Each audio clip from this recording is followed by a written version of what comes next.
உங்களோட மகன் அந்த இறப்புக்கு அப்புறமா வந்து உங்களுக்கு எந்த மாதிரியான ஒரு எமோஷனல் சப்போர்ட் உங்களுக்கு தேவைப்பட்டதுங்க?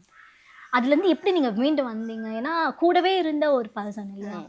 அவங்கள நம்ம வந்து இழக்கும்போது, அதுலருந்து வெளில வரதுக்கு நீங்க என்ன? அது வந்து ஒரு அ ரொம்ப பெயின்ஃபுல்லான ஒரு நிலைமை ம். தாங்க. யாரா இருந்தாலும் தனிமை. தனியா தான் பொறந்தோம், தனியா தான் வாழ்றோம், தனியா தான் நம்ம இந்த உலகத்த விட்டு போறோம். நடுவுல வரவங்கலாம் வந்து இருந்துட்டு போறவங்க தான். ஆனா, குழந்தைகள் மட்டும் ஏன் ரொம்ப நம்மளுக்கு அட்டாச் ஆகுறாங்கன்னா, நாம தான் இந்த உலகத்துக்கு அவங்கள கொண்டு வரோம். அப்போ பாண்ட் ரொம்ப ஜாஸ்தியாவுது.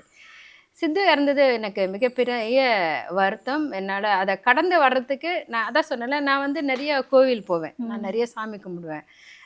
என் பசங்க என் கூடயே இருந்தாங்க. 2 பசங்க. எனக்கு அதுக்கப்புறம் மேக்னான்னு ஒரு குழந்தை பிறந்தாங்க. ம். ஸோ பசங்களும் கூடயே இருந்ததுனால, நான் சித்துவ ரொம்ப மிஸ் பண்றேன். கண்டிப்பா. இப்பவும் பண்ணிட்டு தான் இருக்கேன். ஆனா, அது என்னோட விதி. நான் கடவுள நம்புறதுனால அத அக்செப்ட் பண்றேன்.